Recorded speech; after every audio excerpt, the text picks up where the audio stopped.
ஓம் விக்னேஸ்வரா போற்றி, ஓம் நவக்கரன் அருளை போற்றி. கும்பராசி நேயர்களுக்கு வணக்கம். கும்பராசி காலபுருஷ சக்கரத்தின் 11ஆம் இடம், லாபஸ்தானம், சனி பகவானுடைய மூலத்திரிகோண ஆட்சி வீடு. ராசிநாதன் சனி பகவான் பூரட்டாதி நட்சத்திரத்தில் இருக்கிறாரு. உங்கள் ராசிக்கு 1-12 கூடியவன் 2-11 கூட நட்சத்திரத்தில் இருக்கிறாரு. நல்ல விதமாக தான் பார்க்கப்படுகிறது. ஜென்மச்சனியாக இருந்தாலுமே குரு சாரத்தில் இருக்கிறாரு. குருவுக்கு கேந்திரமாக இருக்கிறாரு. 2-11 கூட சாரத்தில் இருக்கிறதுனால குடும்பத்தில் பணப்புழக்கம் இருக்கும், லாபம் இருக்கும். நல்ல விதமாக தான் இருக்கிறது. நேயர்களே, இந்த வீடியோ பதிவில் முக்கியமான தகவலை சொல்ல போகிறேன். அதாவது உங்கள் ராசிநாதன் சனி பகவான் அஸ்தமனம் அடைகிறாரு. சனி பகவான் அஸ்தமனம் அடைகிறது, ஜென்ம சனியாக இருந்து அஸ்தமனம் அடைகிறது. உங்களுக்கு ஒரு பெரிய வரப்பிரசாதம். சனி பகவானுடைய அந்த கிரிப்பு குறையும்.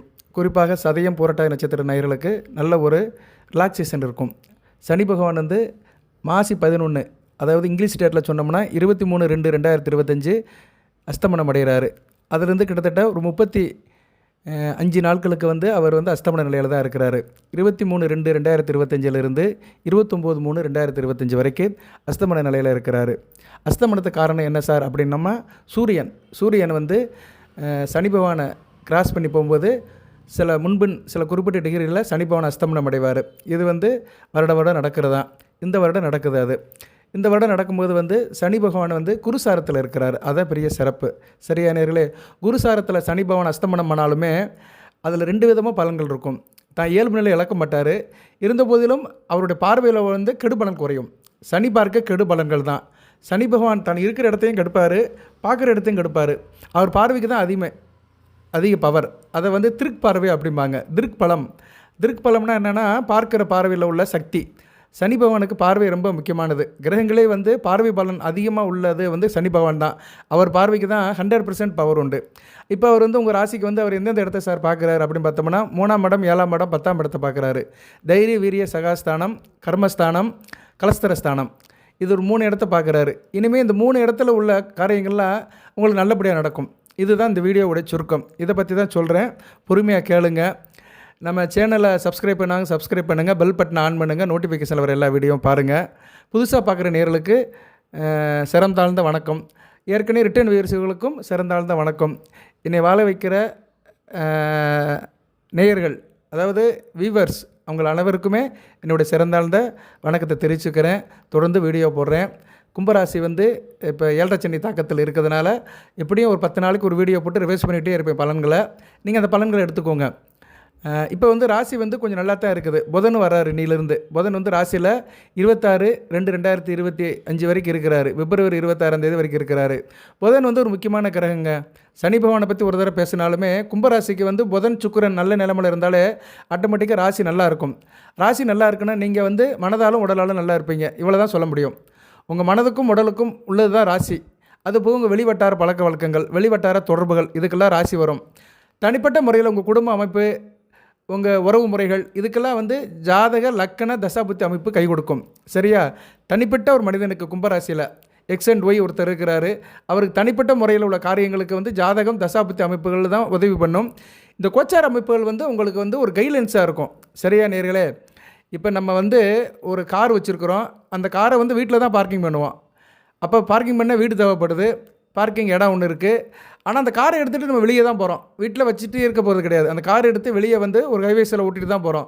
ஸோ அந்த ஹைவேஸில் ஓட்டுறது தான் ராசி பலன்கள்.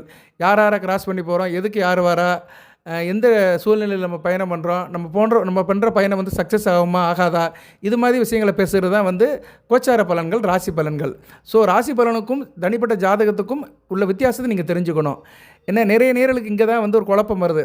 என்னடா வீடியோ நிறைய பேர் போடுறாங்க யூடியூப்பில், எதுவுமே நமக்கு சிலது பழிக்குது, சிலது பழிக்க மாட்டேங்க அப்படின்னு சொல்கிறவங்களுக்கு சம்மந்தப்பட்ட கிரகங்கள் ஜாதகத்தில் சரியாக இருக்கணும். இப்போ புதன் உங்கள் ராசிக்கு வந்திருக்கிறாரு. புதன் உங்கள் ஜாதகத்தில் நல்ல நிலைமையில் இருந்தாருன்னா நல்ல பலன்களை கொடுப்பாரு. சரியா நேர்களே? அதை நீங்கள் செக் பண்ணி வச்சுக்கணும். எப்பயுமே உங்கள் ஜாதக கட்டத்தில், ராசி கட்டத்தில் கிரக நிலைகள் எப்படி இருக்குன்னு அதை செக் பண்ணி வச்சுக்கணும். புதன் பொதுவாக மகர, கும்பம், ரிஷபம், துலாம், கன்னி, மிதுனத்தில் இருந்தாருன்னா நல்ல பலன்களை கொடுப்பாரு. சரியா? இந்த 6 வீட்டில் இருந்தாருன்னா புதன்கள் அருமையான பலன்களை கொடுப்பாரு. சரி, இப்போ புதனும் சனியும் சேர்றாங்க. இது ஒரு தசாங்க யோகம். தசாங்க யோகங்கிறது ஒரு கோடீஸ்வர யோகம். அதாவது கோடீஸ்வர யோகங்கிறது ஒரு சொல்லு தான் அது. அதாவது பொருளாதார ரீதியாக கோடி அப்படிங்கிறோம் நம்ம.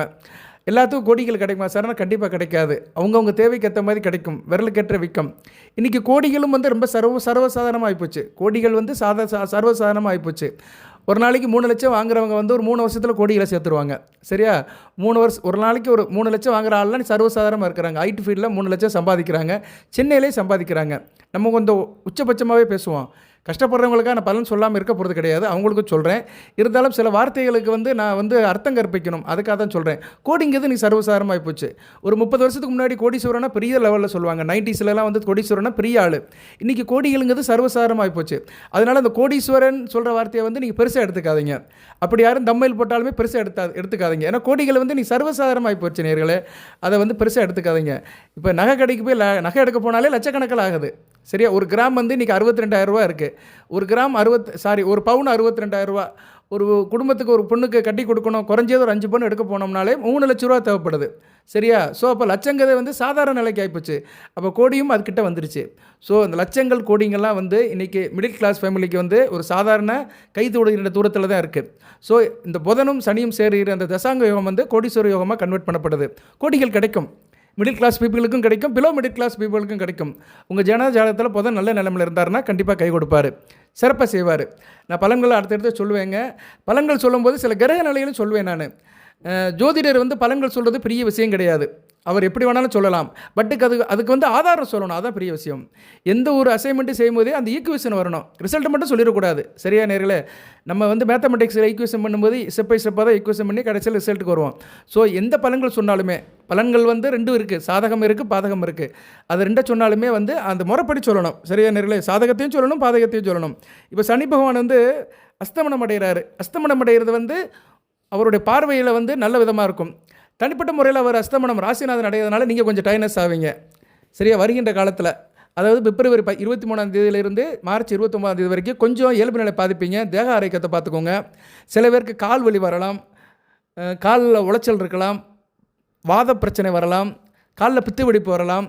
சில பேருக்கு நாய்க்கடி இருக்கலாம், தெருவில் போகும்போது நாய் கடிக்கலாம், இல்லைனா வீட்டில் செல்ல பிராணிகள் கூட கடிக்கலாம். ஸோ கால் சம்மந்தப்பட்ட விஷயங்களில் கவனமாக இருக்கணும். அடிபடலாம். இதனால் இந்த சக்கரை சம்மந்தப்பட்ட வியாதியில் இருக்கிறவங்க கொஞ்சம் கவனமாக இருக்கணும். சக்கரை வியாதியில் இருக்கிறவங்கலாம் காலில் அடிபடாமல் இருக்கணும். ஸோ இதையும் நான் சொல்லிக்கிட கடமைப்பட்டிருக்கிறேன். ஏன்னா ஒவ்வொருத்தருக்கும் ஒவ்வொரு பிரச்சனைகள், ஒவ்வொருத்தருக்கும் ஒவ்வொரு எதிர்பார்ப்புகள், எல்லாத்தையும் நம்ம சொல்லி தான் ஆகணும். சில அசௌகரிய கோளாறுகளும் சொல்லணும். சரியா நேர்களே? நான் வந்து கும்பராசிக்கு நல்லதை மட்டும் தான் சொல்லுவேன், பலன்கள்னு சொல்லிவிட்டு பாசிட்டிவாக தான் சொல்லுவேன், நெகட்டிவாக சொல்ல மாட்டேன்னு இருக்கக்கூடாது.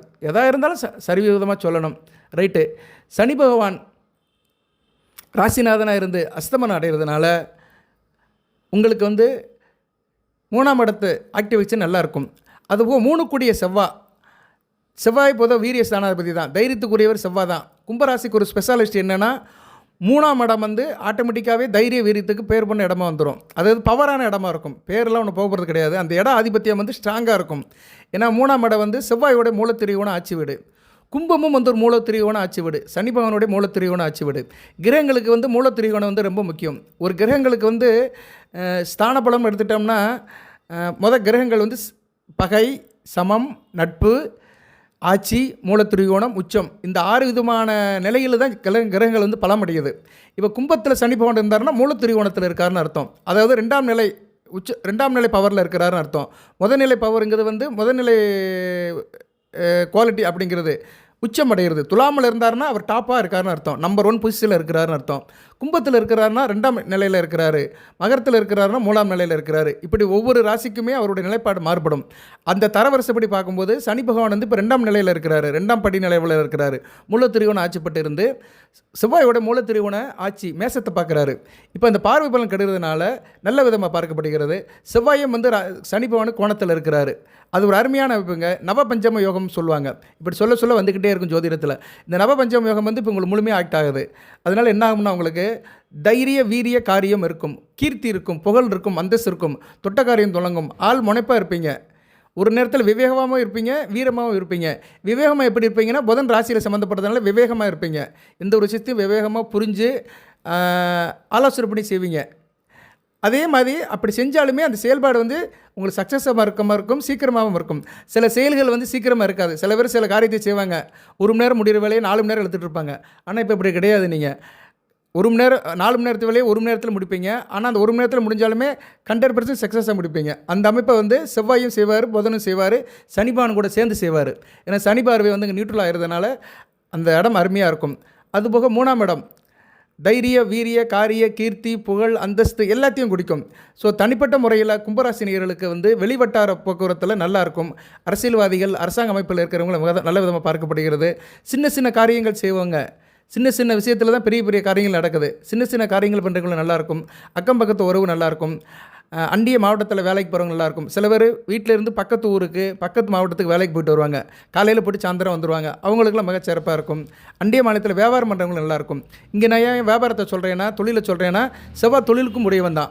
10க்கு உடையவன். 10ஆம் இடம் கர்மஸ்தானம், தொழில், வியாபாரம் எது வேணாலும் எடுத்துக்கலாம். அப்போது நீங்கள் செய்கிற காரியங்களும் நல்லாயிருக்கும். ஸோ ஒரு கல்லில் 3 மாங்காய் மாதிரி காரியமாகவும் செய்வீங்க, கரெக்டாகவும் செய்வீங்க, டயத்துக்கு செய்வீங்க. சரியா? கரெக்டாக இருக்கும் உங்களுக்கு. சரியா? இந்த 3மே வந்து கோயின்சேஷன் ஆகும்.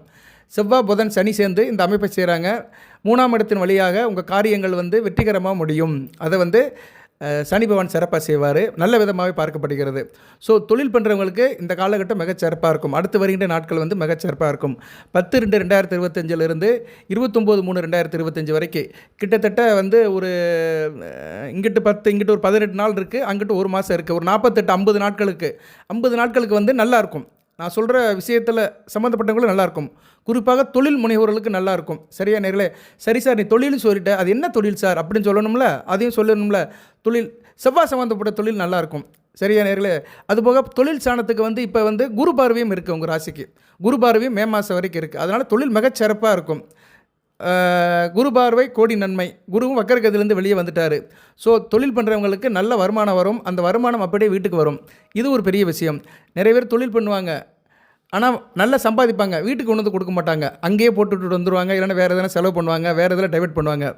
இன்றைக்குமே வந்து அறுவடை செய்த நெல் வந்து வீடு வந்து சேரணும். சரியா நேர்களே? அது மாதிரி தொழில், வியாபாரம் எதுவாக இருந்தாலும் சரி, அதில் நம்ம சம்பாதிச்சோம்னா அந்த பணம் வீட்டுக்கு வரணும். வீட்டுக்கு வந்து குடும்பத்துக்கிட்ட வரணும். குடும்ப மனைவிக்கிட்டேயோ கணவன்கிட்டேயோ வரணும். குடும்பத்தில் அந்த பணத்தை வச்சு டிஸ்கஸ் பண்ணி அடுத்து என்ன செய்யலாம், அடுத்து வந்து நம்ம அடுத்த லெவலுக்கு போகிறதுக்கு என்ன செய்யலாம், அந்த பணத்தை வச்சு அடுத்த லெவலுக்கு என்ன செய்யலாம், வேறு எதுவும் முதலீடு பண்ணலாமா, இல்லைனா இடம் வாங்கலாமா, வீடு வாங்கலாமா, வேறு எதில் இன்வெஸ்ட்மெண்ட் பண்ணலாம் அப்படின்னு திட்டம் போடணும். அந்த திட்டம் போடுறதுக்கெல்லாம் இப்போ கரெக்டாக இருக்குது. ஏன்னா புதன் ராசியில் இருக்கிறனால திட்டம் போடுவீங்க, பிளானிங் பண்ணுவீங்க. ஏன்னா புதன் வந்து ஒரு பிளானை குறிக்கிற கிரகம், அதை கரெக்டாக பண்ணுவார். கூடுதலாக சனி பகவானும் ராசிக்கு வராரு. வருகிற 13/2/2025. சனி 7க்கு உடையவன், கலஸ்தர சனாதிபதி. ஆணுனா பெண், பெண்ணுனா ஆண், கணவனா மனைவி, மனைவினா கணவன். அவரும் வந்து உள்ளே வர்றதுனால கணவன் மனைவி 2 பேரும் சேர்ந்து எதிர்கால நடந்தேறி திட்டங்கள்லாம் திடுவீங்க. சரியா? ப்ரிடிக்ஷன் இப்படி தான் போகும். வே ஆஃப் அப்ரோச் வந்து இப்படி தான் இருக்கும். ஸோ நீங்கள் வந்து கர்மமே கண்ணானார் அப்படின்னு சொன்ன மாதிரி கர்மத்தில் கண்ணாகி நல்ல பணத்தை சம்பாதிச்சு அதை வீட்டுக்கு கொண்டு வந்து கணவன் மனைவி கூடி பேசி எதிர்கால திட்டத்துக்கு ஒரு ப்ரொஜெக்ஷன் கொடுப்பீங்க. சரியா? அது வந்து எதிர்கால திட்டம் வந்து உங்களோட சாய்ஸை பொறுத்து, ஒவ்வொரு குடும்ப சூழ்நிலையை பொறுத்து நீங்கள் அதை மாறுபட்டுக்கிருவீங்க. ஓகே நேயர்களே, இப்போ வந்து 10ஆம் இடம் நல்லாயிருக்கு. பர்டிகுலராக 10ஆம் இடம் வந்து விவசாயம் பண்ணுறவங்களுக்கு நல்லாயிருக்கும். வேளாண் உற்பத்தியில் இருக்கிறவங்க நல்லாயிருக்கும். நிலபுலன் வச்சுருக்கவங்களுக்கு நல்லாயிருக்கும். வீடு மனை புரோக்கர் வேலை பார்க்குறவங்களுக்கு நல்லாயிருக்கும். கட்டிட கான்ட்ராக்ட் பண்ணுறவங்களுக்கு நல்லாயிருக்கும். ரியல் எஸ்டேட் பண்ணுறவங்களுக்கு நல்லாயிருக்கும். டீ ஷாப், காஃபி ஷாப் பண்ணுறவங்களுக்கு நல்லாயிருக்கும். மட்டன் ஷாப் வச்சுருக்கவங்களுக்கு நல்லாயிருக்கும். ரத்த சம்மந்தப்பட்ட தொழிலில் இருக்கிறவங்க நல்லாயிருக்கும். Blood bank, blood donator, hospital வச்சுருக்கிறவங்க, இது ரிலேட்டடாக இருக்கிறவங்களுக்கு நல்லாயிருக்கும். அப்புறம் வந்து ஸ்போர்ட்ஸில் இருக்கிறவங்களுக்கு நல்லாயிருக்கும். ஸ்போர்ட்ஸ் பொருட்கள் விற்பனை பண்ணுறவங்களுக்கு நல்லாயிருக்கும். சப்ளை பண்ணுறவங்களுக்கு நல்லாயிருக்கும். அதுபோக உத்தியோகத்தில் எடுத்துக்கிட்டோம்னா, இப்போ நம்ம தொழிலை பற்றி தான் பேசுகிறேன். இருந்த போதிலும் சில பேர் வந்து இந்த போலீஸ் டிபார்ட்மெண்ட்டு, யூனிஃபார்ம் சர்வீஸ் சம்மந்தப்பட்ட தொழில் பண்ணுவாங்க. அதாவது போலீஸ் குவார்ட்டர்ஸ் எல்லாம் கேண்டீன் வச்சுருப்பாங்க. போலீஸ் குவார்ட்டர்ஸுக்கு எதனாச்சும் பொருட்கள் சப்ளை பண்ணுவாங்க. அது ரிலேட்டடாக இருக்கிறவங்களுக்கு நல்லாயிருக்கும். ஸோ போலீஸ் யூனிஃபார்ம் சர்வீசஸ்ன்னு வச்சுக்கிறோம். போலீஸ்னு சொல்ல வேண்டாம், யூனிஃபார்ம் சர்வீசஸ் சம்மந்தப்பட்ட தொழில் இருக்கிறவங்களுக்கு நல்லாயிருக்கும். அந்த யூனிஃபார்ம் சர்வீசஸ் சப்ளை பண்ணுறவங்க, உற்பத்தி பண்ணுறவங்களுக்கு நல்லாயிருக்கும். ஸோ இப்படி பலன்களை சொல்லிக்கிட்டே போகலாம் நேயர்களே. கும்பராசிக்கு அந்த 3ஆம் இடமும் 10ஆம் இடமும் நல்ல ஆக்டிவ் ஆகுது.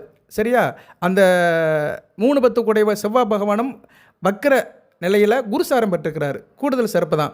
3/10 கூடையவன் 2/11 கூட சாரம் எடுத்திருக்கிறான். இங்கே தான் பாயிண்ட். 2/11 என்னென்னா லாபம், வருமானம். ஸோ உங்களுக்கு வந்து கர்மம் தொழில் மூலியமாக நல்ல லாபமாகி அந்த லாபத்தினுடைய என்ன சொல்கிறது, லாபத்தோடைய அடையாளம், அந்த லாபம் எப்படி வருது? பணமாக தான் வருது. ஏன்னா 2ஆம் இடம் வருமானஸ்தானம், பணஸ்தானம், தனஸ்தானம். அந்த தனம் வந்து உங்கள் வீட்டுக்கு வருது. சரியா? இந்த 3 செய்கிறதுக்கு நீங்கள் ஆள் தைரியமாக இருப்பீங்க. ஏன்னா துணிவே துணைன்னு இருக்காங்க. எந்த ஒரு விஷயத்தை செய்கிறதுக்குமே 3ஆம் இடம் ஆக்டிவ் ஆகணும். 3ஆம் இடம் வந்து நல்ல நிலைமையில் இருந்தால் தான் ஒரு காரியத்தை வந்து துணிச்சு செய்ய முடியும், காரிய வெற்றியாக முடியும். ஸோ இப்படி ஒரு பலன்கள் போயிட்டு இருக்குது. அடுத்து என்ன சார் அப்படின்னோம்னா, சனி பகவான் 7ஆம் இடத்தை பார்க்குறாரு. 7ஆம் இடத்தை பார்க்குறது நல்ல அமைப்பு கிடையாது. கணவன் மனைவி ஒருவேளை பிரச்சனை இருந்திருக்கும். இப்போ அந்த பிரச்சனையெல்லாம் குறையும். ஏன்னா அவர் பார்வையில் உள்ள அந்த கெடுபலன் குறையிறது, அஸ்தமனம் ஆகிறதுனால. அந்த பார்வை கெடுபலன் குறையதுனால நல்ல விதமாக இருக்குது. அதுபோல் 7 கூடையவனும் ராசிக்கு வராரு. மாசி மாதம் முழுக்க உங்கள் ராசியில் இருக்கிறாரு. மிகச்சிறப்பாக தான் பார்க்கப்படுகிறது. ஸோ கணவன் மனைவி 2 பேரும் இணக்கமாக இருப்பீங்க. புதனும் உள்ளே இருக்கிறதுனால அந்த இணக்கம் அதிகமாக இருக்கும். அறிவுபூர்வமாக இருப்பீங்க. சரியா? புதன் வந்து ஒரு புத்திசாலி கிரகம். ஸோ 2 பேருமே அறிவுபூர்வமாக இருப்பீங்க, ஆக்கப்பூர்வமாக இருப்பீங்க. நல்ல விதமாக தான் பார்க்கப்படுகிறது. கணவன் மனைவி இணக்கம் இருக்கும், ஒரு இன்டகிரேஷன் இருக்கும், ஒரு பாண்ட் இருக்கும், சொந்த பந்தத்துடைய புரிதல் இருக்கும், நண்பர்களுடைய சிநேகிதம் இருக்கும். புதன் ஒரு நட்புக்குள்ள கிரகம். அதனால் நண்பர்களுடன் சேர்ந்து கூட்டு தொழில் செய்கிறவங்க, நண்பர்கள் மூலிமா தொழில் பண்ணுறவங்களும் நல்லாயிருக்கும். அதுபோக 7ஆம் இடம் தேக ஆரோக்கியத்தையும் குறிக்கும், ஆயுள் பலத்தையும் கூட்டும். ஸோ தேக ஆரோக்கியம் நல்லாயிருக்கும். நாள்பட்ட வியாதியில் இருக்கிறவங்க இப்போ நல்ல நிலைமையில் இருப்பீங்க. சொந்த பந்தத்தோட அணுக்கரம் கிடைக்கும். இதெல்லாம் வந்து இந்த 7ஆம் இடத்தை ஆக்டிவ் ஆகிறதெல்லாம் நல்லபடியாக இருக்கும். சிறப்பாக பார்க்கப்படுகிறது. நல்லா இருப்பீங்க. சரியா? குடும்பத்தில் வந்து கணவன் மனைவி ஒருத்தருக்கு ஒருத்தர் நல்லா பரஸ்பரமாக ஒரு பாண்டிங்கில் இருந்தாலே குடும்பம் நல்லா இருக்குன்னு அர்த்தம். சரியா? பிள்ளைகள்லாம் ஒரு குடும்பத்தில் பிள்ளைகள் நல்ல விதமாக இருக்கணும்னா அந்த பிள்ளைகளுக்கு கண்ணு முன்னாடி கணவன் மனைவி நல்ல பிள்ளையாக இருக்கணும். அவங்க நல்லபடியாக குடும்பத்தை ரன் பண்ணிட்டாங்கன்னா பிள்ளைகள் ஆட்டோமேட்டிக்காக நல்லபடியாக வந்துடுவாங்க. ஏன்னா அவங்க டெய்லி பார்க்குறது அம்மா அப்பாவாக தான் பார்க்குறாங்க. அம்மா அப்பா சந்தோஷமாக ஒருத்தருக்கு ஒருத்தர் புரிதலாக இருந்தாங்கன்னா பிள்ளைகள் ஆட்டோமேட்டிக்காக அதுகளும் வந்துடும் அப்படியே. சரியா? பெற்றவங்களை தான் பிள்ளைகளுக்கு வந்து இம்ப்ரெஷனாக இருக்கணும். அவங்க ஸ்கூலில் படிக்கிறது, பாடம் படிக்கிறதெல்லாம் ஒரு பக்கம் இருந்தாலுமே பெரும்பாலும் வீட்டில் தான் இருக்கிறாங்க. சரியா நேரில்? அதனால் தாய் தகப்பன் வந்து ஒரு மாடலாக இருங்க. மாடலாக இருந்தீங்கன்னா கண்டிப்பாக உங்கள் பிள்ளைகளுடைய வருங்காலம் நல்லாயிருக்கும். இது இப்போ தெரியாது உங்களுக்கு. ஒரு 60 வயசு ஆகும்போது உங்கள் பிள்ளைகளுடைய குரோத் வளர்ச்சி வந்து உங்களுக்கு சந்தோஷத்தை கொடுக்கும், மனமகிழ்வாக இருப்பீங்க. அது காரணம் வந்து பெற்றவர்கள் தான். பெற்றவர்கள் கரெக்டாக இருக்கணும். நம்ம ஒழுக்கமாக கரெக்டாக இருந்தோம்னா பிள்ளைகள் ஆட்டோமேட்டிக்காக வந்துடும். சரியா? ரைட்டு. எல்லாமே நம்ம கையில் தான் இருக்குது. அடுத்து வந்து 10ஆம் இடத்தை பார்க்குறாரு. 10ஆம் இடத்தை பற்றி ஏற்கனவே சொல்லிட்டேன். கர்மஸ்தானம். தொழிலில் உள்ள பிரச்சனைலாம் சரியாயிரும். தொழில் உள்ள கஷ்டங்கள்லாம் நிவர்த்தி அடைஞ்சிரும். சில பேருக்கு 10ஆம் இடத்துல சனி பகவான் பார்க்குறதுனால, அது குறிப்பாக செவ்வாய் வீட்டில் பார்க்குறதுனால பதட்டமாக இருந்திருப்பீங்க. தொழிலில் பதட்டம், ஒரு டென்ஷன் இருந்திருக்கும். எல்லாமே சரியாக போயிருக்கும். எதிர்பாராத தடைகள் இருந்திருக்கும். அதெல்லாம் வந்து இனிமேல் நியூட்ரல் ஆகி நல்ல விதமாக பார்க்கப்படுகிறது. குரு பார்வையும் இருக்குது, சிறப்பாகவும் இருக்குது. தூரதேச தொழிலில் இருக்கிறவங்களும் மிக சிறப்பாக இருக்கும். வெளிநாடு வெளிமாற்ற ஏற்றுமதி இறக்குமதியில் இருக்கிறவங்களுக்கு கூடுதல் சிறப்பாக பார்க்கப்படுகிறது. ஸோ சனி பகவான் ஜென்ம ராசியில் ராசிநாதன் பலவீனம் அடைகிறதுனால உங்களுக்கு வந்து பலவிதமான பலன்கள் நடக்குது. பல கோடி பணம் சேரும். பணங்கள் வந்து பல கோடி இருக்கும். ஏன்னா ஜென்மத்தில் சனி பகவான் இருந்தாலே ஒரு இதை கொடுக்க மாட்டார். ஒரு என்ன சொல்லுவார்னா, ஜனன ஜாதகத்தில் சனி பகவான் ஜனன ராசியில் போகும்போது ஜோய சாதகம் செல்லுபடி ஆகாது. என்ன தான் உங்களுக்கு ஜோய சாதகம் இருந்தாலுமே சனி பகவான் ராசியில் போகும்போது அந்த ஜாதகம் வந்து கொஞ்சம் இதாகும். அந்த ஜாதகத்துடைய பலன்கள் வந்து கட்டுக்குள்ளே இருக்கும். எப்படி சொல்லுவாங்க, அதை எல்லா பவரையும் சனி பகவான் எடுத்துருவார். ஜென்மத்தில் சனி பகவான் நடக்கும்போது, சனி பகவான் போகும்போது ஒரு மனிதனுடைய தனிப்பட்ட ஜாதகத்தினுடைய சாதக பாதங்களை சனி பகவான் எடுத்துருவார். அவர் கண்ட்ரோலில் தான் இருக்கும். இப்போ சில நேரம் வந்து சில அதிகாரங்களை வந்து சில பேர் எடுத்துக்கிடுவாங்க. நம்ம எதுவுமே செய்ய முடியாது. எல்லாமே ஆய்வுக்கு உட்பட்டு தான் கிடைக்கும். அது மாதிரி தான் இப்போ வந்து எல்லாமே வந்து சனி பகவானோட ஆய்வுக்கு உட்பட்டு தான் உங்களுக்கு பலன்கள் கிடைக்குது. அவர் அஸ்தமனம் அடைகிறதுனால மற்ற கிரகங்களோட கான்ட்ரிபியூஷன் அப்படியே கிடைக்கும். புதனுடைய கான்ட்ரிபியூஷன் அப்படியே கிடைக்கும். சூரியனுடைய கான்ட்ரிபியூஷன் அப்படியே கிடைக்கும். சுக்கிரனுடைய கான்ட்ரிபியூஷன் அப்படியே கிடைக்கும். செவ்வாய், குரு, மற்ற கிரகங்களோட கான்ட்ரிபியூஷன்லாம் அப்படியே முழுமையாக கிடைக்கும். ஏன்னா சனி பகவான் வந்து கொஞ்சம் செயலிழந்து இருக்கிறாரு. அதனால் மற்ற கிரகங்கள் கொடுக்குற கான்ட்ரிபியூஷன் நல்ல நிலைமை பார்க்கப்படுகிறது. அப்படி எந்த கிரகங்கள் சார் நல்ல நிலைமையிலேருந்து கான்ட்ரிபியூஷன் கொடுக்க அப்படின்னு பார்த்தோம்னா, குரு நல்ல நிலைமையில் இருக்கிறாரு. குரு வந்து 4ஆம் இடத்துல வக்கர நிவர்த்தி ஆகி 5ஆம் இடத்தை நோக்கி போகிறாரு. அடுத்த குரு பயிற்சி கும்பராசிக்கு நல்லாயிருக்கும். ஸோ குரு 4ஆம் இடத்துல வந்து வக்கர நிவர்த்தி ஆகி அவர் சந்திர சாரத்தில் போகிறதுனால உத்தியோகத்துக்கு போகிறவங்களுக்கு நல்லாயிருக்கும் இந்த காலகட்டம். சந்திரன் ஆடுக்குடையவன், உத்தியோகத்தை குறிக்கிறவர். அதுபோல் சந்திரன் வளர்பெறை சந்திரன் இருக்கிறார். நாளைக்கு வந்து தைப்பூசம் 11/2/2025 தைப்பூசம் முக்கியமான நாளாக பார்க்கப்படுகிறது. சரியா நேர்களே? நீங்கள் வந்து தைப்பூசத்தன்னைக்கு முருகப்பெருமான் கோயிலுக்கு போங்க. நல்ல ஒரு காரியத்தை பண்ணுங்கள். அறுபடை வடியிலும் எந்த படைக்கும் போகலாம். இல்லைனா பக்கத்தில் இருக்க முருகப்பெருமான் கோயிலுக்கு போங்க. அதுபோக வந்து தை பௌர்ணமியும் அடுத்து வருது. சரியா நேர்களே? பௌர்ணமியும் வந்து உங்களுக்கு அடுத்த நாள் வருது. என்றைக்கு வருது சார் அப்படின்னு பார்த்தோம்னா புதன்கிழமை பௌர்ணமி. ஸோ 2 நாள் நல்ல நாளாக பார்க்கப்படுகிறது. 11/2/2025 தைப்பூசம் வந்து விடுமுறை நாள் தான். தமிழக அரசு விடுமுறை தான். ஒன்றும் பிரச்சனை இல்லை. கோயில் குளத்துக்கு போயிட்டு வாங்க. நல்ல விதமாக இருக்குது. பொதுவாக வந்து இந்நேரம் சில தகவல்களை சொல்கிறேன். இவ்வளோ நேரம் பலன்களை சொன்னேன். இந்நேரம் ஒரு ஆன்மீக தகவலை சொல்கிறேன். ஜோதிடத்தையும் ஆன்மீகத்தையும் பிரிக்க முடியாது. ஒன்றுக்குள்ள ஒன்று பிணைக்கப்பட்டு தான் இருக்குது. ஒட்டி பிறந்த இரட்டை குழந்தைகள். அதனால் தயவுசெய்து நான் ஆன்மீக தகவல் சொல்லும்போது யாரும் கோச்சிக்காதீங்க. என்னடா இவர் பலன்களை சொல்லணும்னா இவர் வந்து ஆன்மீகத்தை சொல்கிறாருன்னு நினைக்காதீங்க. தைப்பூசம் வந்து ஒரு முக்கியமான நாள். பூச நட்சத்திரத்தில் வருது. பூசம் வந்து உங்கள் ராசிநாதரோட நட்சத்திரம். சரியா? உங்கள் ராசிநாதன் சனி பகவான். அதுக்கு மேலே ஒரு கொட்டேஷன் கொடுக்க வேண்டிய அவசியம் இல்லை. அதுபோக பூசம் வந்து குரு உச்சமாகிற நட்சத்திரம். குரு வந்து உங்கள் ராசிக்கு ரொம்ப வேண்டியவர், கும்பராசிக்கு. ஏன் சொல்கிறேன்னா, குரு வந்து ஒரு ஞானகாரகன், ஆன்மீகத்துக்கே உள்ள கிரகம். குருனாலே ஆன்மீகம் தான். குரு உபதேசம். குருனாலே தட்சிணாமூர்த்தி தான், சாட்சாத் சிவன் தான். அந்த குரு பகவான் வந்து சிவனுடைய அம்சம்தான் அவர். சரியா? அவர் குருங்கிறது வேறு, தட்சிணாமூர்த்திங்க வேறு. இருந்தாலுமே வந்து குருவை வந்து நம்ம வந்து 2 விதமாக பிரிக்கிறோம். குரு வந்து ஒவ்வொரு நிலையில் மாறுபடுவாங்க. சொல்லிக் கொடுக்க வாத்தியாரும் குரு தான். ஒரு சாமியார் போய் பார்த்தாலும் அவரும் குரு தான். ஒரு போதகரை பார்த்தாலும் அவரும் குரு தான். நமக்கு தகப்பன் பாடத்தை சொல்லிக் கொடுத்தாருன்னா தகப்பனே நமக்கு குரு தான். சரியா? முருகப்பெருமான் வந்து சிவனுக்கே குருவாக இருந்திருக்கிறாரு, சிவகுருநாதன். அவர் சின்னிக்கு மகமுறை தான் வேணும். ஆனால் அப்பனுக்கே பாடம் சொன்ன சுப்பன். ஸோ இப்படி இந்த குருன்னு பார்க்கும்போது நிறைய பேர் குருவாகிடுவாங்க. குருவாகிறதுக்கு வந்து ஞானம் தான் வேணும். சரியா? வயசு தேவையில்லை. 10 வயசுலேயுமே வந்து நம்ம பெரிய ஞானியாகிடலாம்.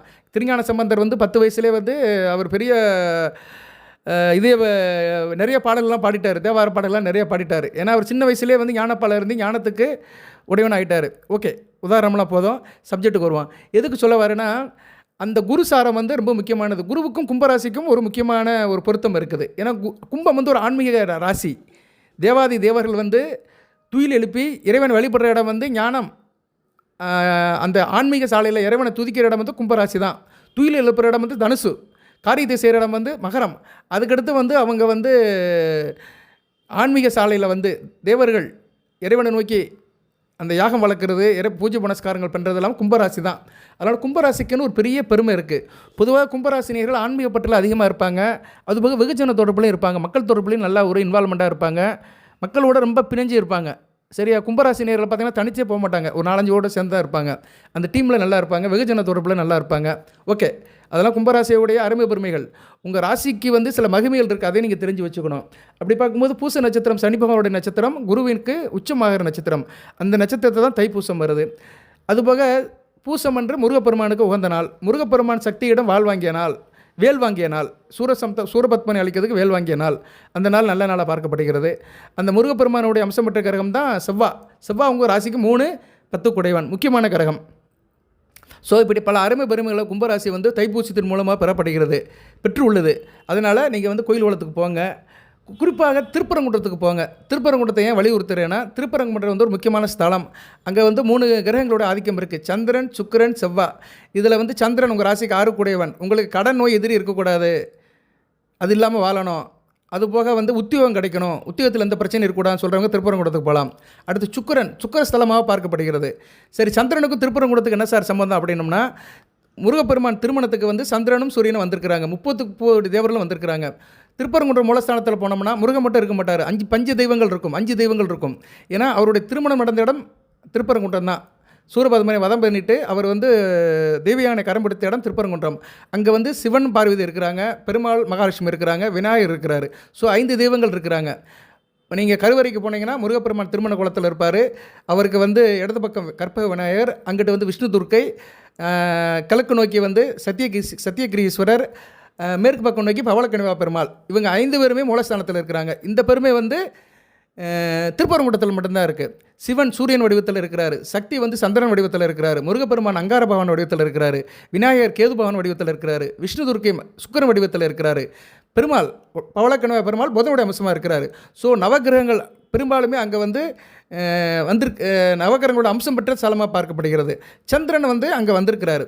பொதுவாகவே வந்து திருப்பரங்குன்றம் மலை சிவமலையாக தான் பார்க்கப்பட்டிருக்கிறது. புராணத்தில் பார்த்தாலும் சரி, சங்ககால இலக்கியத்தில் பார்த்தாலும் சரி, பரிபாடல், அகநானூறு, திருமுருகாற்றுப்படை, மதுரை காஞ்சி, இது மாதிரி பழைய நூல்களில் எடுத்து பார்த்தீங்கன்னா திருப்பரங்குன்றம் மலை வந்து சிவன் மலையாக தான் பார்க்கப்பட்டிருக்குது. அதனால தான் இப்போவும் திருவண்ணாமலை தீபம் என்று அங்கே வந்து தீபம் ஏற்றுறாங்க. 2வது முறையாக தீபம் ஏற்றுற பெரிய ஸ்தலம் வந்து திருப்பரங்குன்றம் மலை தான். முதல் வந்து திருவண்ணாமலை அக்கினி ஸ்தலம், 2வது வந்து திருப்பரங்குன்றம் மலை, அதுவும் சிவன் மலை தான். மலையை பார்த்தாலே லிங்க வடிவமாக தான் இருக்கும். ஒரு பிளைனாக அப்படி ஒரு கருவு மாதிரி இருக்கும், ஒரு அண்டாவை கவித்து போட்ட மாதிரி இருக்கும். சரியா? அதுதான் ரொம்ப ஒரு முக்கியமான விஷயமாக பார்க்கப்படுகிறது. ஸோ இப்படி ஆன்மீக ரீதியாகவும் சரி, இறையர்களாலும் சரி, இறைவனால் ஆசிரிக்கப்பட்ட ஒரு ஸ்தலமாக திருப்பரங்குன்றம் இருக்கிறது. அந்த மலையும் இருக்கிறது. சந்திரனுடைய அணுக்கரமற்ற மலை. அங்கே போக சோம முனிவர்னு ஒருத்தர், சரியா? சோமப்ப முனிவர்னு ஒருத்தர் அங்கே ஜீவசமாதி அடைஞ்சிருக்கிறாரு 1968. கிட்டத்தட்ட அது ஒரு 60-70 வருஷம் ஆகப்போகுது. அவர் ஒரு சித்தரா ஞானியாக வாழ்ந்து திருப்பரங்குன்றத்திலே வந்து திருக்குடல் மலையிலே வந்து அவர் வந்து ஜீவசமாதி அடைஞ்சிருக்கிறாரு. அது வந்து சந்திரனுக்கு உகந்த இடமா பார்க்கப்படுகிறது. ஜனன ஜாதகத்தில் சந்திர தோஷம் இருக்கிறவங்க போய் அங்கே போய் வழிபாடு பண்ணலாம். அங்கே சிவன் கோயிலும் இருக்குது. இது வந்து தனி இடம். திருப்பரங்குன்றம் மலையிலேயே எக்ஸ்டென்ஷன் இன்ஜினியரிங் காலேஜுக்கு பின்னாடி இருக்குது. திருக்குடல் மலைன்னு அதுக்கு பேர். சரியா? அதுவும் திருப்பரங்குன்றம் சார்ந்தது தான். ஸோ அது வந்து சந்திரனுக்குரிய ஒரு ஸ்தலமாக பார்க்கப்படுகிறது. இது வந்து பிரசித்தி பெறலை. ஆனால் நம்பிக்கை இருக்கிறவங்க அங்கே போகலாம். சரியா? சோமப்ப சுவாமிகள் அவர் பேர். சூட்டுக்கோள் ராமலிங்க சுவாமி அப்படிம்பாங்க. அங்கே போய்ட்டு வந்தோம்னா சந்திரனுடைய தாக்கம் குறையும். அவரை நமஸ்காரம் பண்ணிட்டு பௌர்ணமிக்கு கிரிவலம் வந்தோம்னா, அப்படி முருகப்பெருமானை கும்பிட்டு கிரிவலம் வந்தோம்னா அந்த சந்திரனுடைய பாதிப்பு இருக்கிறவங்களுக்கு நிவர்த்தி ஆகும். சந்திரன் பாதிப்பு இருக்குன்னா என்ன ஆகும்னா, கும்பராசிக்கு வந்து உத்தியோகத்தில் ஒரு பற்று இருக்காது. உத்தியோகத்தில் டார்ச்சர் இருக்கும், உத்தியோகத்தில் நெருக்கடி இருக்கும், கடன் இருக்கும், நோய் இருக்கும், எதிரி இருக்கும். இதெல்லாம் கும்பராசியில் அதிகமாக இருக்கிறவங்க இதை பயன்படுத்திக்கோங்க. அந்த கோயிலுக்கு போய்ட்டு வாங்க, திருப்பரங்குன்றம் மலையை சுற்றி வாங்க. கிரிவலம் சுற்றுறது அங்கே பெரிய ஒரு முக்கியமான காரியமாக இருக்குது. அது ஒரு ஃபேமஸ். கிரிவலத்துக்கே கிட்டத்தட்ட லட்சக்கணக்கான பேர் அங்கே குழுவிறாங்க. நல்லபடியாக இருக்குது. சரியா நேரில் கிரிவலம் வந்து மிக விமர்சையாக நடைபெறுகிறது. மாதம் கிரிவலம் பௌர்ணமி அன்னைக்கு நடக்கும். ஓகே. சுக்கிரன் திருமண கோலத்தில் முருகப்பெருமான் இருக்கிறனால சுக்கிரனுடைய ஸ்தலமாக பார்க்கப்படுகிறது. சுக்கிரன் வந்து ஆணுக்கும் பெண்ணுக்கும் திருமண உறவு கொடுக்குறவர். சுக்கிரனாலே வந்து திருமணம் தான். சரியா? கலஸ்தரகாரகன். கலஸ்தரம்னாலே திருமணம் தான், தாம்பத்திய உறவு தான். ஸோ மகாலட்சுமி வந்து விஷ்ணு துர்க்கியாக உட்காந்துருக்கனால சுக்கிரஸ்தலமாக பார்க்கப்படுகிறது. கும்பராசியில் திருமணம் நடக்க மாட்டேங்குது, திருமண தடையாக இருக்குது. அப்படி திருமணம் நடந்தாலுமே திருமண உறவு சரியில்லை, கணவன் மனைவிக்குள்ள பிரச்சனையாக இருக்குது, சண்டை இருக்குது, வம்பு வழக்கு இருக்குது, விவாகரத்து, மிஸ் அண்டர்ஸ்டாண்டிங், இப்படி பிரச்சனையில் இருக்கிறவங்களாம் அங்கே அறுபடை வீடில் ஒரு படையான முதல் படை, அறுபடையில் முதல் படை திருப்பரங்குன்றம் தான். அங்கே போய் நீங்கள் முருகப்பெருமானை கும்பிடலாம். தைப்பூசத்துக்கு போக முடியலைன்னா பங்குனி உத்திரத்துக்கு போங்க. அனைமா நாளைக்கு தான் தைப்பூசம். இந்த வீடியோ கட்டு நீங்கள் உடனெல்லாம் போக முடியாது. பக்கத்தில் இருக்கிறவங்க போங்க. இல்லைனா பங்குனி உத்திரம் அன்றைக்கி வந்து திருக்கல்யாணமே நடக்கும். முருகப்பெருமானுக்கும் தேவயானைக்கும் திருக்கல்யாணம் நடக்கிற இடம் வந்து பங்குனி உத்திரம் தான். அந்த வைபவத்துக்கும் போகலாம். ஓகே. அடுத்து வந்து செவ்வாவுடைய தோஷம் இருக்கிறவங்க, ஜனன ஜாதகத்தில் செவ்வாய் தோஷம் இருக்கிறவங்க திருப்பரங்குன்றத்துக்கு போகலாம். ஏன்னா முருகப்பெருமானே அங்கே செவ்வாயாக உட்காந்துருக்கிறாரு, திருமண குலத்தில் உட்காந்துருக்கிறாரு. ஒரு மனிதன் திருமண டயத்தில் வந்து நல்லா இருப்பாங்க. ஆணாக இருந்தாலும் சரி, பெண்ணாக இருந்தாலும் சரி, திருமண நாள் அன்றைக்கி மக மகிழ்ச்சியாக இருப்பாங்க. ஏன்னா வாழ்க்கையில் அடுத்த லெவலுக்கு போகிறது. சரியா? ஒரு புதுவிதமான அனுபவத்தை பெறுகின்ற நாள் திருமண நாள். இருமணம் இணைந்து ஒரு மனம் ஆகிற நாள் திருமணம். அன்றைக்கி வந்து ஒரு மனிதன் சந்தோஷமாக இருப்பான். அதுபோல் தெய்வம் முருகப்பெருமானும் வந்து அன்றைக்கி மனநிலையில் சந்தோஷமாக இருப்பார். அந்த செவ்வாய் தோசை இருக்கிறவங்க போகலாம். செவ்வாய் தோசை இருந்துச்சுன்னா திருமணம் தடை இருக்கும், புத்திரப்பாய்க்க தடை இருக்கும், தேக ஆரோக்கியம் நல்லா இருக்காது, செய்கிற காரியத்தில் ஏற்றம் இருக்காது, முன்னேற்றம் இருக்காது, ஆள் நல்லா இருக்க மாட்டாங்க, ரத்த சோகை இருக்கும், உடம்புல ரத்த சம்மந்தப்பட்ட பிணிகள் இருக்கும், ரத்த சர்க்கரை, ரத்த கொதிப்பு, ரத்த கொழுப்பு இதெல்லாம் அதிகமாக இருப்பாங்க. மருந்து மாத்திரலாம் சாப்பிடுவாங்க, கண்ட்ரோல் ஆகாமல் இருக்கும். அவங்களாம் ஒரு தடவை திருப்பரங்குன்றத்துக்கு போயிட்டு வரலாம். அந்த செவ்வாயோட அணுக்கரம் முழுமையாக கிடைக்கும். செவ்வாய் அணுக்கரம் வந்து வைத்தீஸ்வரன் கோயில் தான் சொல்லுவாங்க. இருந்தாலும் செவ்வாயோட அணுக்கம் திருப்பரங்குன்றத்திலையும் இருக்குது. முருகப்பெருமான் வந்து மனம் கனிந்து இருக்கிறார். சரியா? மனங்கணிந்து நீ எனக்கு அருள் புரிவாய் மாமருகா எழில் வேல் முருகா திருமால் மருகா அப்படின்னு சொன்ன மாதிரி அவர் மனம் மகிழ்ந்து இருக்கிறார். திருமண கோலத்தில் மனம் கழிந்து நிறைவான மனதோடு இருக்கிறார். சில பேர் கோயிலுக்கு போகும்போது தெய்வங்களை வந்து நிறைவான மனதில் இருக்கிற தெய்வத்தை கோயிலுக்கு தான் போகணும். மீனாட்சி அம்மன் கோயிலுக்கு ஏன் அவ்வளோ கூட்டம் போகுதுன்னா, அவர் திருக்கல்யாணத்தோடு இருக்கிறார். மீனாட்சி சுந்தரேஸ்வர் திருக்கல்யாணத்தோடு அவர் இருக்கிறார் அங்கே. சரியா? அதனால மீனாட்சி அம்மன் கோயிலுக்கு அவ்வளோ கூட்டம். அதாவது சில கோயிலுக்குன்னு சில வைப்ரேஷன் இருக்குது. திருச்செந்தூருக்கு போனோம்னா முருகன் வந்து போர்க்குணத்தில் தான் இருப்பார், ஃபோர்ஸாக இருப்பார். அதாவது எப்படின்னா, ரொம்ப ஒரு இதாக இருக்கிறவங்க, சோர்ந்து போனவங்க, சுறுசுறுப்பு இல்லாதவங்க, காரிய வெற்றி இருக்கிறவங்க, எதிரிகளால் தொல்லை இருக்கிறவங்க, சத்துரு சமகார பூசை செய்கிறவங்க, இப்படி நிறைய விஷயத்துக்கு வந்து திருச்செந்தூர் போகலாம். ஏன்னா அவர் வந்து அங்கே எதிரி அழிக்கிறதுக்காக உட்காந்துருக்கிறாரு. சூரபத்மனை அழிக்கிறதுக்காகவே அங்கே தவம் இருந்த இடம் தான் திருச்செந்தூர். ஸோ எதிரிகளால் தொல்லை, டார்ச்சர், டென்ஷன், அரசியல் பிரச்சனைகள், அரசியல் எதிரி தொல்லைகள், இப்படி பிரச்சனை இருக்கிறவங்க திருச்செந்தூர் போகலாம். ஆனால் குடும்ப வாழ்க்கையில் ஒன்றா இருக்கணும், கணவன் மனைவி ஒன்றா இருக்கணும், புத்திர பாக்கியம் இருக்கணும், எல்லாம் இருக்கணும், நம்ம வந்து நல்லபடியாக குடும்பத்தை கழிக்கணும், வெகுஜன தொடர்பில் நல்லா இருக்கணும் அப்படின்னு சொல்கிறவங்க திருப்பரங்குன்றத்துக்கு போகலாம். ஓகே. இப்படி ஒவ்வொரு அறுபடை வீடுக்குமே சில பெருமைகள் இருக்குது. திருப்பரங்குன்றம் மலையில் வந்து நிறைய இருக்குது. முதல் படை வீடு அல்லவா சிறப்பாக பார்க்கப்படுகிறது. ஓகே நேயர்களே, இது தைப்பூசத்தை முன்னிட்டு இது சிறப்பு தகவலாக சொல்லியிருக்கிறேன். தெரிஞ்சவங்க வச்சுக்கோங்க, தெரியாதவங்க விட்டுருங்க. நீங்கள் நினைப்பீங்க என்னடா இந்த ஆள் வந்து புராணம் பேசிகிட்டு இருக்கானுன்னு. இது புராணம் அல்ல, உள்ளதான் சொல்கிறேன். சரியா? கிரகங்களுடைய தாக்கம் அங்கே இருக்குது, அது நிதர்சனமான உண்மை. அந்த பிரச்சனையில் இருக்கிறவங்க போங்க. சரியா? இங்கே எல்லாத்துக்கும் பிரச்சனை இருக்க தான் செய்யுது. ஒவ்வொருத்தருக்கும் ஒரு பிரச்சனைக்கு ஏற்ற மாதிரி முடிவில் நம்ம தான் எடுக்கணும். ரைட்டு. அப்போ சந்திர, சுக்கிர, செவ்வாய் இவங்க 3 பேருமே வந்து இந்த 3 கிரகங்களுமே வந்து திருப்பரங்குன்றம் மலைக்கு போகிறதுனால, திருப்பரங்குன்றம் முருகன் கோயிலுக்கு போகிறதுனால ஒரு நல்வழியை காட்டுறாங்க. பொதுவாகவே இந்த 3 கிரகங்களும் முக்கியமான கிரகங்கள். சந்திரன், சுக்கிரன், செவ்வாய் மனித உடலை ஆளுகின்ற கிரகங்கள். சந்திரனும் சுக்கிரனும் ரத்தம் சம்மந்தப்பட்ட கிரகம். ரத்தம் தான் மனிதனுக்கு தலையிலிருந்து உச்சந்தலையிலிருந்து உள்ளங்கால் வரைக்கும் ஓடிட்டு இருக்குது. சரியா? அது லிக்விட் ஃபார்மில் தான் ஓடுது. சுக்கிரனும் ஒரு நீர் ராசி தான், சந்திரனும் ஒரு நீர் கிரகம் தான். ரெண்டுமே நீர் கிரகம் தான். செவ்வாய் சார்ஜார் ரத்தம். ரத்தம் தான் செவ்வாய். சரியா நேர்களே? சிவப்பு கலரில் இருக்கிறனால செவ்வாய். ரத்தம் தான் ஒரு மனிதனுக்கு ரொம்ப முக்கியம். அதனால தான் முருகப்பெருமானை வந்து அனைத்து பேரும் கும்பிடலாம். முருகனை கும்பிட்றதுக்கு சாதிபத வேதமே இல்லை. யார் வேணாலும் கும்பிடலாம். எந்த மதம் எந்த இனம் வந்தாலும் முருகப்பெருமானை கும்பிடலாம். ஏன்னா ரத்தம் தான் எல்லாத்துக்கும் காமனாக இருக்குது. ரத்தம் சிவப்பு.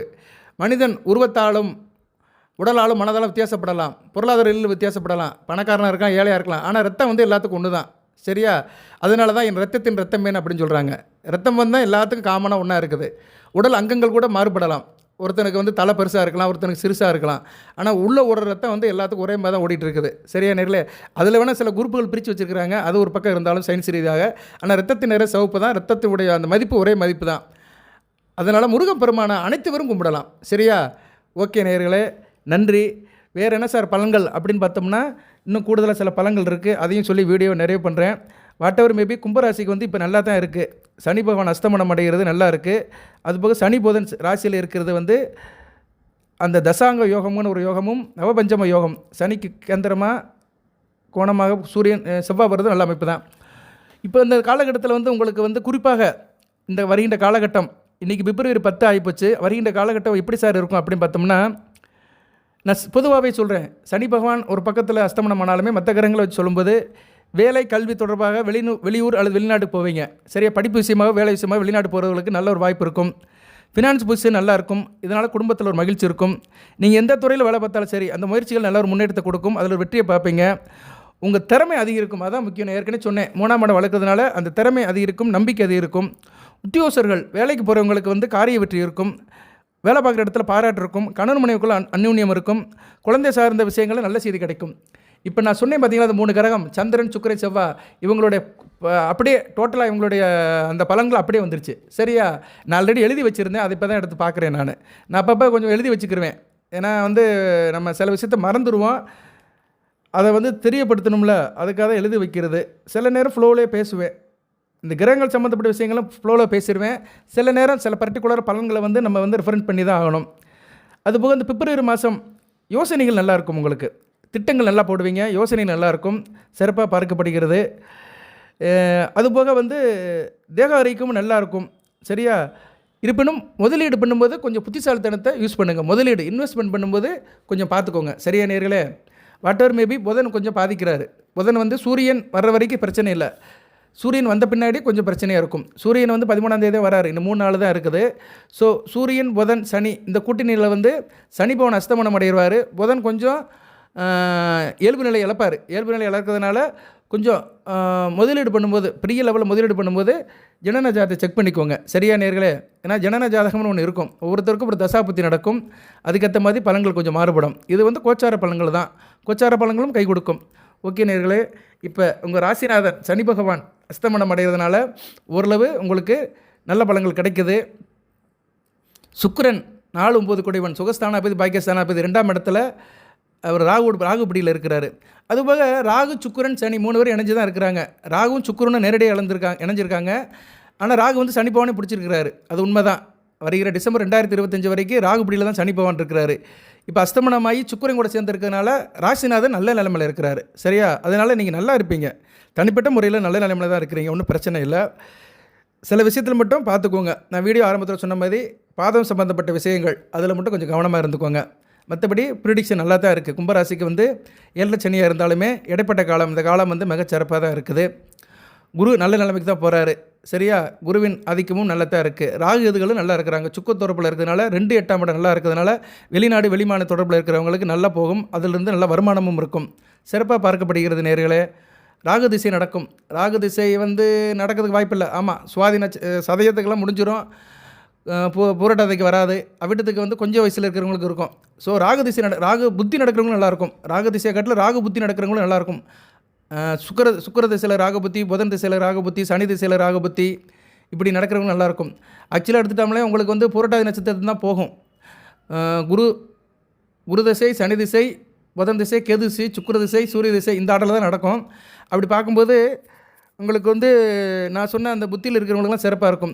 சுக்கிர திசை சூரிய புத்தி, குரு திசை சூரிய புத்தி, இந்த மாதிரி புத்தியில் இருக்கிறவங்களும் நல்லாயிருக்கும். பொதுவாக குரு திசை நடக்கிறவங்களும் சிறப்பாக பார்க்கப்படுகிறது. சரியா நேர்களே? அவிட்ட நட்சத்திரத்தில் பிறந்தவங்களுக்கு குரு திசை நடக்கும், ஒரு ஸ்டார்டிங் ஸ்டேஜில் நடக்கும். ஓகே, வாழ்த்துக்கள். தொடர்ந்து வீடியோ போடுறேன், நல்ல விதமாக தான் பார்க்கப்படுகிறது. நான் சொன்ன வழிபாடு பண்ணுங்க. சரியா? தை பூசம் 11/2/2025, அதாவது நாளைக்கு தான் காலையில் முருகப்பெருமானை கும்பிடுங்க. கோயில் குளத்துக்கு போகிறவங்க போங்க, இல்லைனா வீட்டில் காலையில் 8 to 11 கும்பிடுங்க. 8 to 11 நல்ல ஓரை இருக்குது. சுக்கிர ஓரை, புதன் ஓரை, சந்திர ஓரை. காலையில் முருகப்பெருமானை நமஸ்காரம் பண்ணுங்க. செவ்வரளி பூக்களால் அவருக்கு நமஸ்காரம் பண்ணுங்க. செவ்வாழை பழத்தை படையில் வைங்க. இல்லைன்னா தோரம்பருப்பை தாம்பரத்தில் கொஞ்சம் பரப்பி வச்சுக்கிட்டு பித்தளை அல்லது தாம்பிரம் அந்த தாம்பூலத்தில் தான் வழிபாடு பண்ணணும். வாழையில் இருந்துச்சுன்னா பிரச்சனை இல்லை. சில இடத்துல சில பேருக்கு வாழையில் கிடைக்காது. அதனால் வீட்டில் எப்போயுமே ஒரு பித்தளை பாத்திரம் இல்லைனா தாம்பர பாத்திரம் இருக்கணும். அந்த தட்டுன்னு சொல்லுவாங்க. அதில் தான் நம்ம அந்த நெய்வேத்திய பொருட்களை வைக்கணும், இலை இல்லாத பட்சத்துக்கு. அதில் துவரம்பருப்பை கொஞ்சம் அப்படி பரப்பி அதில் ஒரு அகல் விளக்கு வைங்க. நெய்யை ஊற்றுங்க, ஒரு திரியை போட்டு தீபத்தை ஏற்றுங்க. முருகப்பெருமான மனம் முழுங்க வணங்குங்க. கந்தசஷ்டி கவசம் படிங்க. கந்தசஷ்டி கவசம் படிச்சிங்கன்னா மிகச்சிறப்பு. சரியா நேர்களே? கும்பராசிக்கு கந்தசஷ்டி கவசம் படிச்சிங்கன்னா ஒரு மிக சிறப்பாக வரப்பிரசாதமாக பார்க்கப்படுகிறது. ஏன்னா ஜென்மச்சனியில் வேறு இருக்கிறீங்க. அந்த முருகனுடைய கவசத்தை படிங்க, சிறப்பாக இருக்கும். காக்கா காக்கா கனகவேல் காக்கா நோக்க நோக்க நொடியில் நோக்க தாக்க தாக்க தடையிற தாக்க பார்க்க பார்க்க பாவம் பொடிபட பில்லி சூனியம் பெருமையாள வல்லபூதம் வலாட்டி பைகள் அல்லற்படுத்தும் மடங்காமுனியும் பிள்ளைகள் தின்னும் புலக்கட முனியும் கொல்லிவாய் பைகளும் குரலை பைகளும் பெண்களை தொடரும் பெருமராட்சதரும் அடியினை கண்டால் அலறி கலைங்கிட இரிசி காட்டேறி துண்ட சேனையும் எல்லில் இருட்டிலும் எதிர்ப்படும் மன்னரும் கணபூசி கொள்ளும் காளிவோடு அனைவரும் விட்டாங்காரரும் வெகுபல பைகளும் தண்டியக்காரரும் சென்றார்களும் என்பேறு சொல்லவும் இடிவிழுந்து ஓடிற அப்படின்னா சொல்லுவார். அவர் பேர் சொல்லும்போது எல்லாமே இடிவிழுந்து ஓடிடும். நம்மளை கெடுக்க வந்தவன், நமக்கு விரோதமாக இருக்கிறவன், நமக்கு குழி பறிக்கிறவன், நமக்கு ஆகாத வேலையில் செய்கிறவங்க எல்லாமே முருகன் பேரை சொன்னோடனே தலையில் இடிவிழுந்து ஓடின மாதிரி ஓடி போயிடுவாங்களாம். அதனால் முருகப்பெருமானை கும்பிடுங்க, கந்தசஷ்டி கவசத்தை படிங்க, அனைத்து நலங்களையும் பெறுங்க. எல்லாமல்ல இறைவன் அகிலாண்ட கோடி பெருமாண்ட நாயகன் முருகப்பெருமானோட அருள் கிடைக்கட்டும். அனைத்து வளங்களின் நலங்களை பெற்று அவிட்டம், சதயம், பூரட்டாதி நட்சத்திர நேயர்கள் தேகாரோக்கியத்துடன் தீர்க்காலுடன் நீடோடி வாழ்க, நிறைந்த வளம் பெறுக. நன்றி நேயர்களே.